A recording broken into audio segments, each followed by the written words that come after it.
फिननायखौ जों बार बार होबाय थानो नाङा थेवबाबो जारबारिनि जि घटना बेवहाय जे रोखोमनि दंफां लाबोनायाव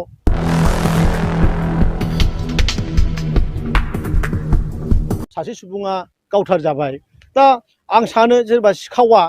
माबायदि ट्रिट मोननांगौ दिनैनि दिनाव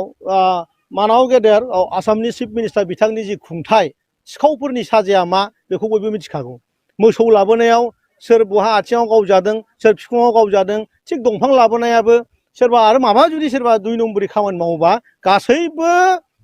जायफोर बेफोरबायदि गाज्रि खामानि मावदों बेफोरबायदिनि फिनजाथाया बिदिनो जागोन बेखौ जों गोदोबो बुंदों दाबो बे जाबाय थागोन आरोखि सार दङ थांनाय 17 बोसोराव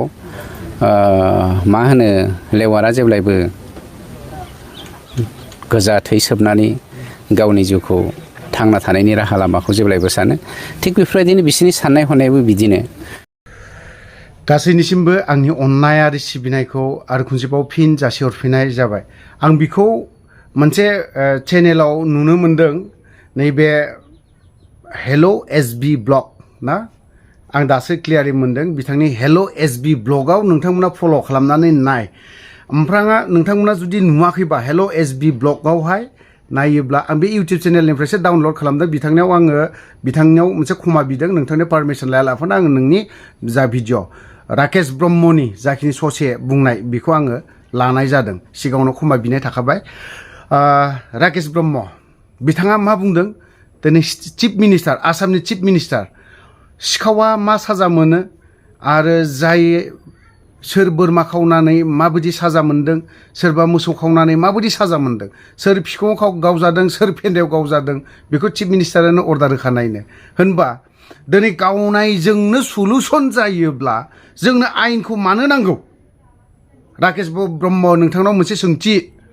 नोंथांखौ जों मा बुंगोन इएम हिसाबै नोंखौ जों गनायदोंमोन नों दिनैहाय सासे इएम जानानै जाखिनि बाथ्रा बुंनांगौ बे खोथाया नोंनाव ओंखारनाङामोन दिनैहाय बे बाथ्राया दिनै जाय बाथ्राया ओंखारनो नाङा गासैबो बर' हारिया दिनै सोंखारिगोन नोंखौ मुगैगोन नोंखौ दिनैहाय नोंखौ मानसि होनना बुंनोनो जों एसे बोरैबा मोनदों एसे उसुबिदा मोनदों बुंनो माखासे बाथ्राया राब खोथा बुंनायावहाय ओंखारलांदों दै राकेश ब्रह्म नोंथाङा इएम जानो हागौ गाज्रि मोननानै लाब गैया नों पलिटिसियान नोंखौ जोंहा बुंनो हानायनि राइट दं मिथिबाय नोंखौ जों सोंखारिनो हानायनि जोंहा मोन्थाय दं अधिकार दं जोंहा जोंनि बे आं एज ए इन्डियान भारतनि सिटिजेनशिप हिसाबै नोंथांखौ आं बुंनो हानायनि राइट दं मिथिबाय दिनैनि दिनाव नोंथाङा जेरैबायदि बाथ्रा बुंदों जेरैबायदि सिखावफ्रा बिखुङाव गावजादों दिनै जाय सिखाव खावदों दिनै बिनिबोथ' मोनसे आयेन दं बिनिबो मोनसे साजा दं दिनै बै जेलखौ मानो लुदों दिनैहाय होनबा दिनैहाय नोंथांनि मथेब्ला जाय सिखाव खावगोन बेखौनो गावगोन जाय ड्राग्स जागोन बेखौनो गावगोन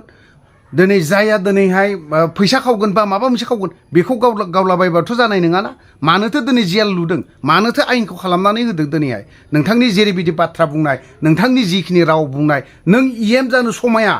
आरो नोंथाङा जेरैबायदि सासे इएमनि खुगायाव बेफोरबायदि राव ओंखारो नामा दिनै अज्ञान राव बेफोरो सासे लावखारा सासे मोसौ गुमग्राया दिनै बेफोरबायदि बाथ्राखौ बुंबावा जाय मानसिया दिनै आबाद मावनानै जाग्रा जाय मानसिया दिनै आबादारि जाय मानसिया दिनै गैयि न'खरनि मानसि सुबुं दिनै बेफोरबायदियावबो बेफोरबायदि रावा ओंखारा दिनै आयेन दं आयेननि गेजेरजों मानो सोनो हायाखैमोन नोंथाङा बुंदों दाखालि जाहारबारिनि दंफां खावनानै बुजानाय जों जायफ्रा दंफां खावदों जायफ्रा दंफां हाफायदों बिनि समर्थन नङा बेखौ जों सापर्ट खालामा जों जायफ्रा दंफां हाफायदों बिथांमोनखौ खावलायगोनसो जायफ्रा दंफां हानानै जानानै दं बिथांमोना दंफां फांसे हाफायोब्ला 100 दाल दंफां गायनो सोलों बेखिनि बाथ्राखौ बुंगोन नोंनाव बेखिनि रावा दिनैसिमबो गफेरा राकेश ब्रह्मनि अज्ञान राव बेफोरो दिनै जाय बाथ्राखौ दिनैहाय नोंथाङा जेरैबायदि सोंखारिनायनि बाथ्रा बुंदों जेरैबायदि सोंखारि जाथाव कन्डेम खालामजाथाव दिनै आबसुफ्रा दिनै मा बुंदों आबसुफोरा दिनैहाय दंफां हानायनि समर्थनबो खालामाखै दिनै जायफ्रा गावदों बेखौ दिनै हमनांगौ साजा होनांगौ बेफोरबायदि बाथ्राखौसो बुंबावदों दिनै राकेशनि मथेब्ला राकेशनि इएम बिटिआरनि इएम ना बिटिआराव लायनो दिनैहाय बियो गावनि खामानिखौ मावफुंजोबदों बबे बिथिङाव मावफुंजोबखो दिनै एबसुफ्रा मा बुंदों दिनै दाखालि जाहारबारिनि आनसलिकनि ना मानि बिथांमोननि आबसुफ्रा दिनै ओरैबायदि बाथ्राखौ बुंदों दिनै जाय कालप्रिट जाय गावदों दिनै बिथांमोनखौबो हमनांगौ साजा होनांगौ इमिडियेटनो तदन्त खालामनानै साजा होनांगौ साजाया माबायदि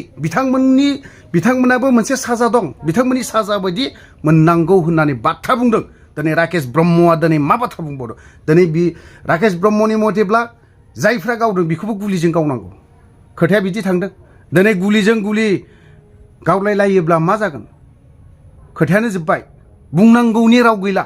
दिनै जेखिनि बाथ्रा बुंनांगौ बेखिनि जाय बाथ्राखौ दिनै बिथाङा बुंनांगौमोन दिनै बे बाथ्राखौ दिनै बुंफेराखै आरो मालाबाबो बुंफेरा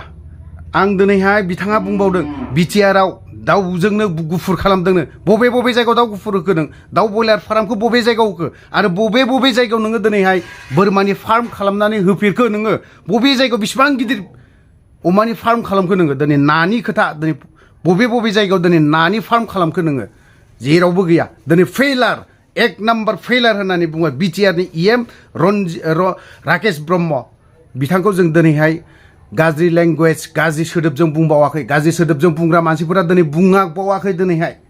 जाय बाथ्राखौ दिनै खोनायोब्ला न'खरनि बिमा बिफायाबो दुखु मोनगोन न'खरनि जायया दिनै जाहारबारियाव गावथारजानाय गथ' सानै थालांदों रनजित बसुमतारियाबो मा बुंदों दिनैहाय जायखिनि बाथ्राखौ दिनै जेरैबायदि बाथ्रा बुंनांगौ एसेब्लाबो गुबुन एंगेलजों बाथ्राखौ बुंदों बियो रनजित बसुमतारियाबो माखासे बाथ्रायाव बिथांनि बाथ्राखौबो आं हजम खालामनो हायाखै जाय बाथ्राखौ दिनैहाय थै सोबग्रा लेवारजों बुंबाय थादों बियो आं दिनै बिनि बारै उनावसो बुंगोन आं बिनि बाथ्राखौ दिनै दावराव देख्रेबमोनखौ 17 बोसोरनि बाथ्रा बुंदों बिथांमोना दिनै बिथांनि डिपार्टमेन्टआवनो गावनाय आथिं गावनाय मालाबा सोरखौबा बुख्रुबनाय सोरखौबा दिनैहाय गावथारनाय सोरखौबा दिनै माबा मोनसे लांनानै गावहैनाय बेफोरबायदि जानाया दिनै नैबे रनजित बसुमतारि इएम बिनावबो जादों आरो राकेश ब्रह्म नोंथाङा जाहाथे बेफोरबायदि जाखिनि नोंथाङा स्टेटमेन्ट होबाय नोंथाङा जेरैबायदि बाथ्रा बुंबाय जाहारबारिनि बाथ्राखौ लानानै नैबे दंफां गाव लाबोनानै गावजानाय बिनि बाथ्रायाव नोंथाङा जेरैबायदि बाथ्रा बुंबाय भबिष्यतआवबो बेफोरबायदिखौ बाथ्राखौ दा बुं नङाब्ला नोंथाङा सेकेन्ड टाइम देरहागोनखौ आसाबो दा खालाम आरो देरहानायबो नङा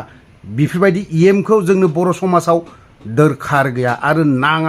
नांगौथाय जोंनो सोरबा गामिनि आबादारि